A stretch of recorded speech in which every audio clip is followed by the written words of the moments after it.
Welcome to the deep dive.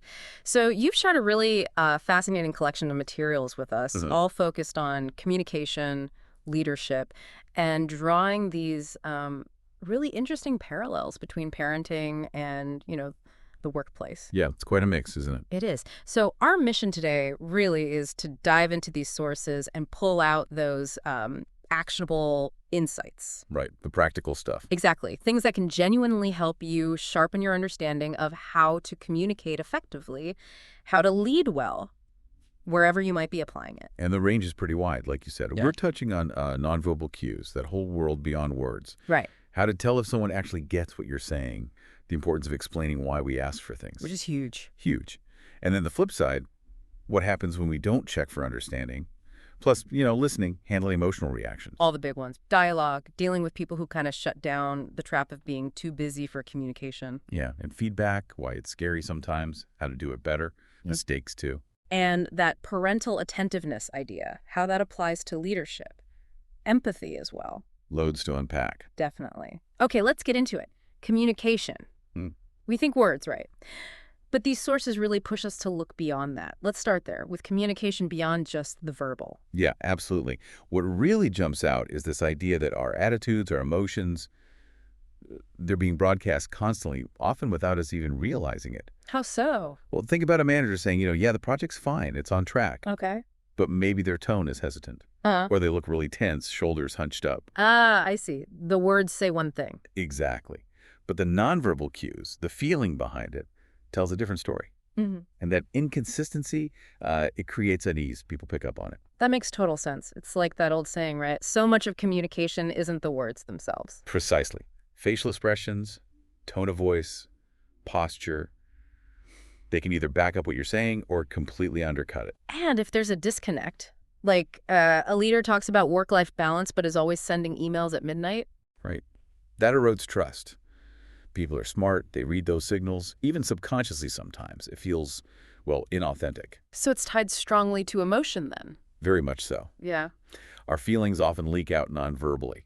A parent might snap, "I'm not angry," Hmm. but their voice is sharp, maybe their brow is furrowed. The child probably trusts the nonverbals more, right? That's the real message they're getting. And in leadership, that emotional signal is amplified, I imagine. Definitely. If a leader seems genuinely calm and optimistic during a tough time, that can be incredibly grounding for a team. It inspires confidence. But the opposite is true too. Oh, absolutely. If the leader looks stressed or anxious, that feeling can spread like wildfire. It really impacts the whole team's mood and even their performance. It sets the emotional temperature. That brings up culture too, doesn't it? How these cues are read. Great point. The sources do mention that. How nonverbals are interpreted isn't universal. Think of the Japanese idea of reading the air. Kuki oyomu. Exactly. Sensing the unspoken stuff. In some cultures, that nonverbal layer is, well, even more critical than the words. So in diverse teams, you really have to be mindful of potential misinterpretations. So it comes down to self-awareness then, knowing what you're putting out there. That's key. Being aware of your own feelings and how they might be showing up in your body language. Are you intending to be supportive, but maybe your stress is making you seem impatient? Right. You could accidentally send the wrong signal entirely. Conversely, when you do align your nonverbals with your positive intent, like praising someone with a warm smile and genuine enthusiasm, It lands differently. totally. It Oh, yeah. amplifies the message, Mm. makes it feel authentic, builds that connection. Much more powerful than just flat words. And the parenting link is obvious there. Kids are like little sponges for our attitudes and behaviors. They learn as much, maybe more, from watching how we are as from what we say. If you talk about honesty, but they see you being dishonest, well, The actions speak louder. Absolutely. Which leads nicely into the next point. How do we actually know if our message got through? Gauging understanding. right. Because just saying something doesn't mean it was heard, let alone understood correctly. And this is so critical for teams to work effectively, right? Yeah. Avoids mistakes, saves time. The sources stress that just giving instructions and walking away, not enough. So what's the better approach? Well, asking open-ended questions is a big one. Not just any questions, which often gets a nope. Yeah, guilty. We all are. But asking things like, so how are you thinking of tackling this? Or what are your first steps going to be? That forces them to articulate their understanding. Okay, that makes sense. It reveals their thinking. Exactly. And then there's feedback on the work itself. That's a concrete check. Did they produce what you expected? And specific feedback is better. Much better. Instead of just, looks okay, maybe something like, this part here seems a bit underdeveloped. Can you walk me through your thinking on that section?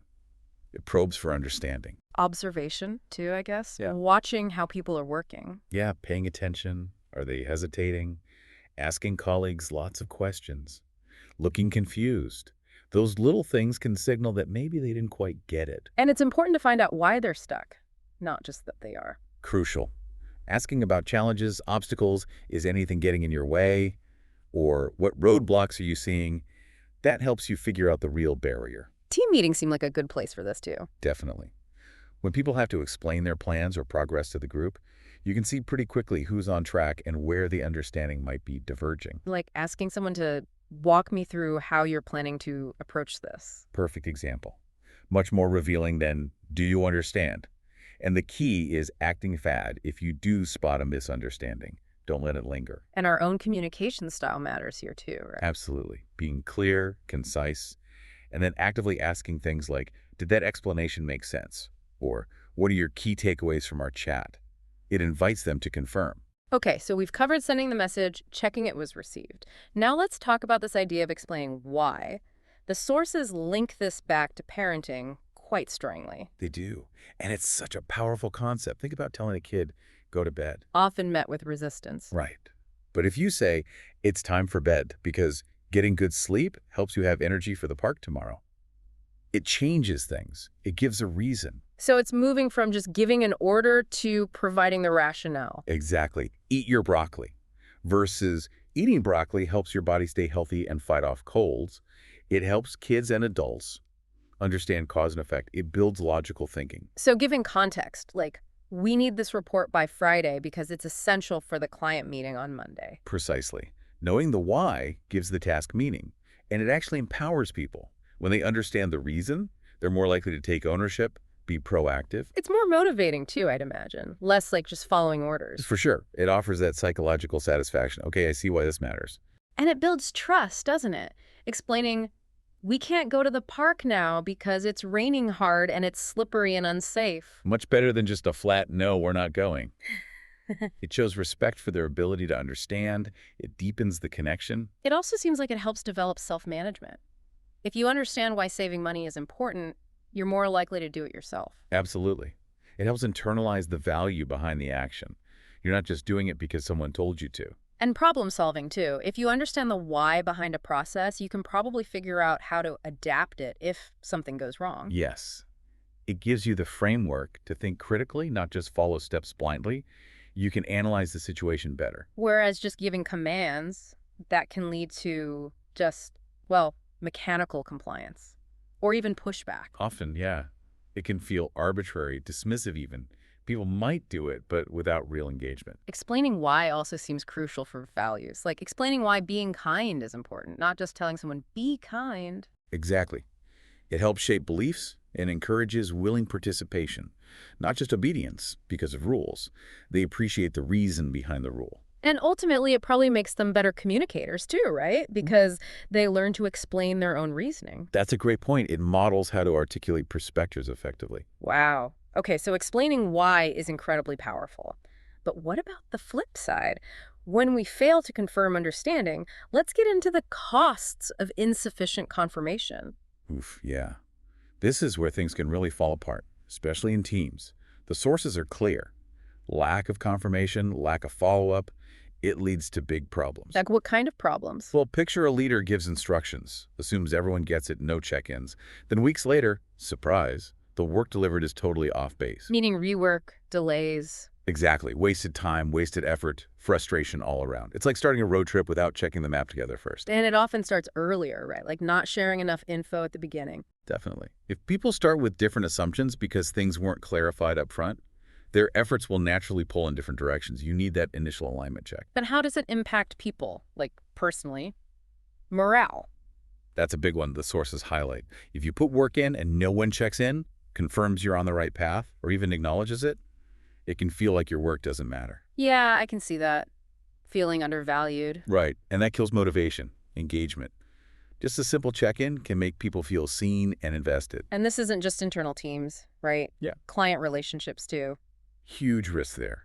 Misunderstanding project scope or specs because you didn't confirm. You could deliver something the client hates, damages the relationship, could even have contractual issues. Even in daily life, like forgetting to confirm family plans. Uh-huh. Yeah, the classic, oh, I thought we were doing that tonight, leads to friction, disappointment. Simple confirmation avoids that. So a culture of confirmation is needed, especially in complex projects, like cross-departmental stuff. Absolutely essential. Different teams can easily drift apart in their understanding if there aren't regular points where everyone syncs up and confirms there's still a line. And for individuals, Yeah. in their careers. It matters there too. If you don't clarify expectations with your boss on a new project, you might deliver something that misses the mark. That impacts your performance reviews, opportunities. The sources mention education, too. Teachers not checking if students really get it. Yeah, that leads to learning gaps building up over time. And for leaders, not confirming critical milestones on a major project. That could be disastrous. Big delays, wasted resources. Even in technical fields, like quality control. Right, QC is basically a form of confirmation. Skipping those checks in manufacturing or software leads to faulty products, unhappy customers, big costs. So the takeaway is we need to build in checks, and individuals need to ask questions. Both. Leaders need to create an environment where asking for clarification is encouraged, seen as smart, not weak. And everyone needs to make it a habit to verify. Don't assume. Okay. Which brings us perfectly to listening. The sources draw this really neat parallel between parents listening to kids and leaders listening to their teams. It's a powerful analogy. Just like a kid feels heard and valued when a parent really listens. Not just half listens while checking their phone. Exactly. Yeah. Truly listens. Employees feel the same way when a leader genuinely takes their ideas and concerns seriously. It builds trust and cohesion. And practically, what are the benefits for a leader? Oh, huge benefits. Listening helps you spot problems early. Maybe a project is hitting roadblocks. Listening to the team tells you why, maybe a technical issue, maybe resource shortages. You can then actually help. It's like an early warning system for stress or burnout, too. For sure. You can pick up on dissatisfaction or overload before it becomes a major issue. Checking in, listening actively. That lets you address things proactively, boost morale. And empathy is key here. Not just hearing words, but understanding the feeling behind them. Crucial. It's about engaging, showing you understand their viewpoint, even if you don't fully agree. Offering constructive feedback based on that understanding. That builds real connection. Especially with diverse teams, right? Listening seems even more important then. Absolutely. People with different backgrounds bring different perspectives, potentially really innovative ideas. If you're not listening, you miss out on all that richness. And it encourages people to speak up more, especially maybe younger or quieter team members. Definitely. When people feel their input is genuinely welcomed and considered, they gain confidence, they get more engaged, they feel like they belong and can contribute. From a purely practical view, leaders need to listen for decision-making, don't they? They can't know everything. No way. They rely on the team for information from the ground level. Ignoring that input leads to out-of-touch decisions. Listening informs better choices. And it fosters collaboration, instead of just telling people what to do. Right. Asking, what do you think, or how should we approach this, empowers the team, gets them involved in solving problems together. It's built on listening first. It also makes people more likely to bring problems forward quickly, doesn't it? If they know they'll be heard. Yes. It creates psychological safety. People won't hide issues if they trust the response will be fair and supportive. That prevents small things from blowing up. And it helps people grow, too, like mentoring. Yeah. By listening to where someone is struggling, you can offer tailored advice, guidance, just like a parent helps a child navigate challenges. Ultimately, this culture of listening boosts the whole organization's performance. Okay, so listening is fundamental. Now, let's tackle that tricky question. Why didn't you do what I told you? The sources suggest it's often not really a question. Right. It's often more of an expression of the speaker's frustration, isn't it? Their expectations weren't met. And there's usually a gap between the expectation and maybe the understanding or the ability to do it. Exactly. It often points back to that one-way communication issue we talked about. Instructions given, but maybe not enough context. No check for understanding, like the clean your room example again. What does clean actually mean? So the frustration builds up because the person asking doesn't know the real reason. Pretty much. Maybe the subordinate or the child had conflicting priorities they couldn't juggle. Maybe they didn't have the resources or the instructions genuinely weren't clear. It's rarely just laziness or defiance. So the advice is to shift the question. Yeah, move away from the accusatory "why didn't you" Mhm. to something more open, more curious, like, "Hey, I noticed this didn't get done. What happened?" Or "What challenges came up?" That opens up a conversation rather than shutting it down. Precisely. It aims to understand the reason behind the inaction so you can actually provide the right support or clarification. And it highlights the need for follow-up again. Can't just give instructions and disappear. Nope. Checking in, seeing how things are progressing, making sure they have what they need. That's part of the leader's job or the parent's job. Being a partner in it. Sometimes that question might signal a leadership style that's just too much pressure. It can, yeah. High expectations without the necessary support or resources isn't fair or effective. Providing that support is key. And being transparent helps too. Explaining the why behind the task. Always. Sharing the background, the objective. It gives ownership, helps the person navigate better if unforeseen things pop up. So really, understanding why something wasn't done shows better leadership than just getting frustrated about it. Absolutely. It's about improving communication, verifying understanding, and offering support. That prevents the frustration in the first place. Okay, now let's talk about mistakes, an inevitable part of life and work. The sources frame this as a learning opportunity. Yeah, this is a really positive framing. Instead of blame, see mistakes as, well, data points, opportunities to learn and get better. How does that look in practice? It means sitting down, looking at what happened, not to point fingers, but to understand the root cause. What went wrong in the process? What can we learn? How do we prevent it next time? It's collaborative problem solving. And dealing with it quickly is important. Very important. Timely follow-up stops things from escalating and shows you're serious about learning from it. The culture around mistakes seems critical here. Hugely. If mistakes are punished harshly, people will hide them. That's dangerous.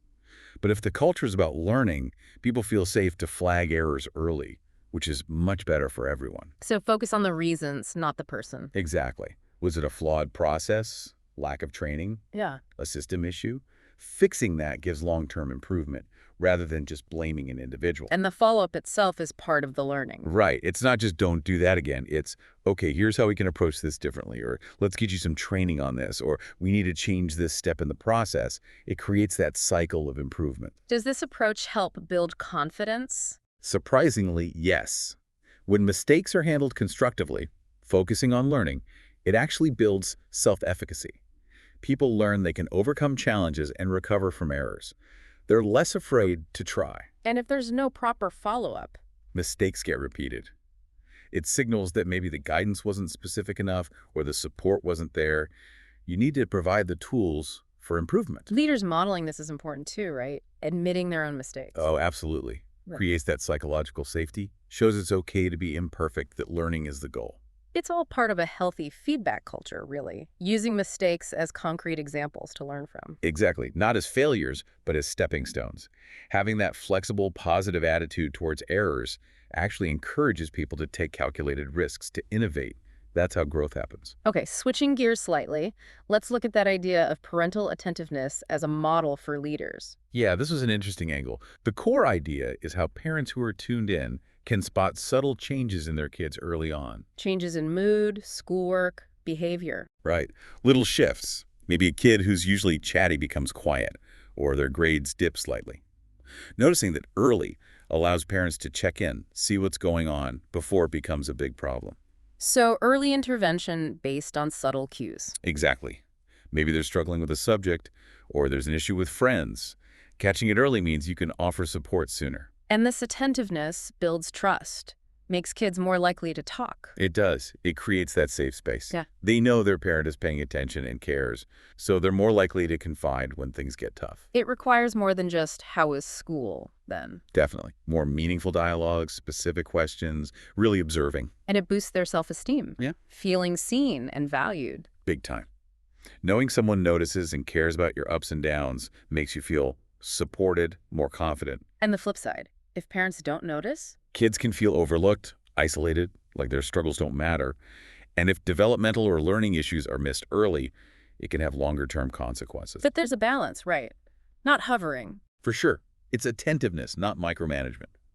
Giving space, but being aware and ready to step in supportively when needed.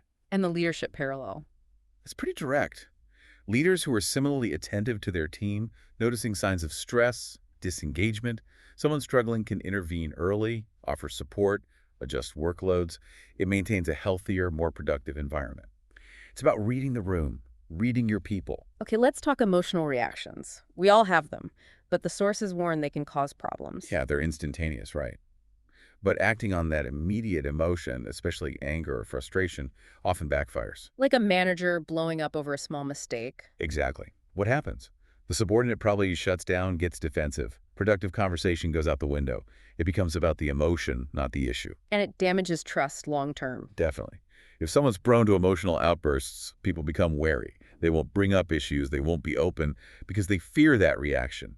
It poisons the relationship. It hinders problem solving too, right? Hard to think clearly when you're emotional. Very hard. Emotion clouds judgment. You can't analyze the situation objectively. You might miss the real cause or jump to bad solutions. And your emotion affects others too. Oh, yeah. A leader's visible anger or anxiety creates tension for the whole team. It's stressful, kills collaboration, and can lead to rushed emotional decisions, ignoring facts. So managing this needs self-awareness, recognizing your triggers. That's the first step, knowing what sets you off. And then emotional regulation, learning to pause before reacting. Take a breath. Respond thoughtfully, not just reactively. The sources mention the impact on kids too, parents' emotional reactions. Yeah, it can really affect how kids learn to manage their own emotions and impact their self-esteem if they constantly feel subjected to outbursts.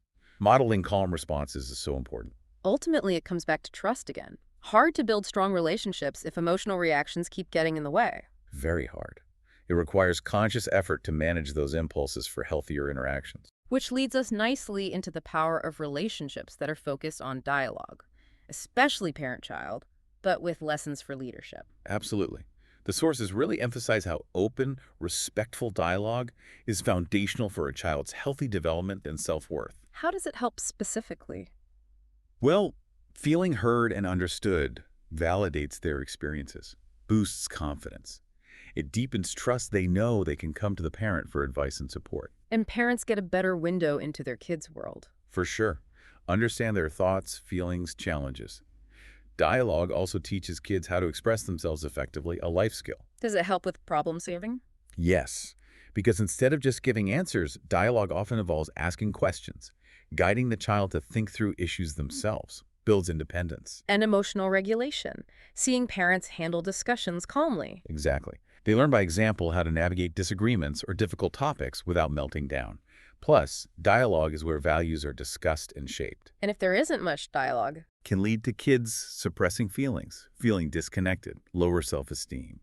Dialogue teaches listening, sets the stage for future communication skills, and fosters that decision-making ability needed for independence. It's really fundamental.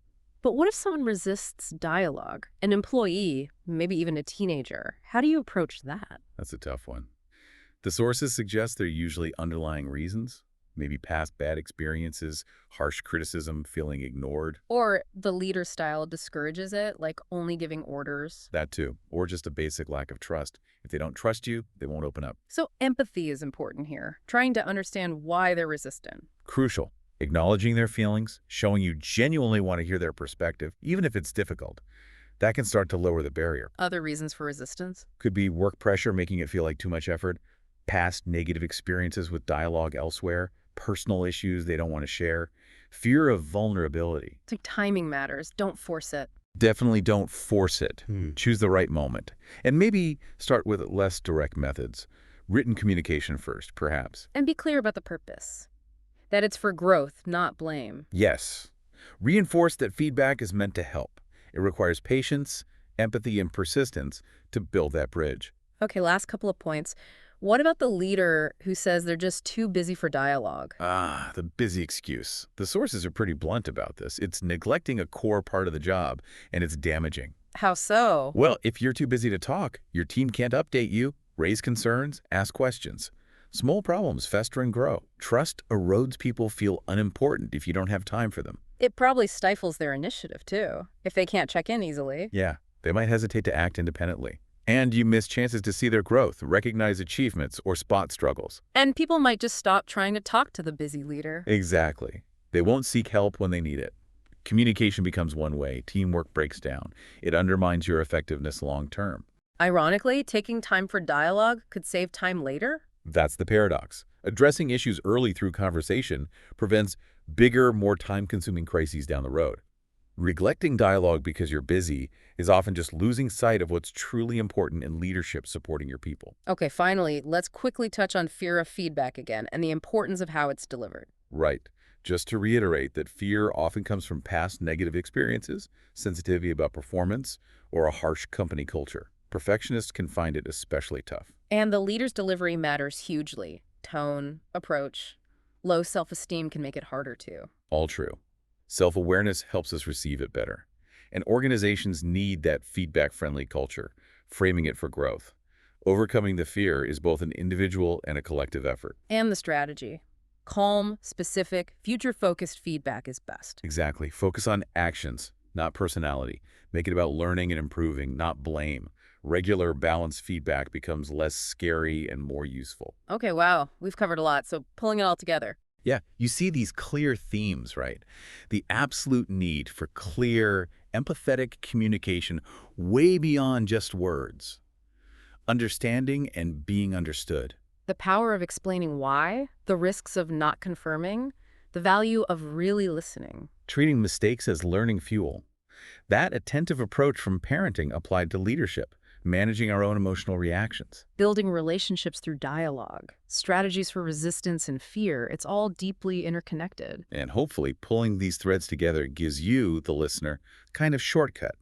Practical insights you can use right away without feeling buried in theory, those aha moments. Absolutely. So here's a final thought for you to chew on. Think about the last time you were involved in a miscommunication. A tricky one. Looking back with these ideas in mind, what one thing might have changed the outcome? Was it a missed nonverbal cue?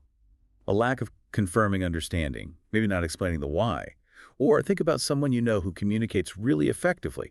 What specific things that we talked about today do they consistently do? Yeah, reflect on your own patterns, how these principles play out for you. It can make a real difference.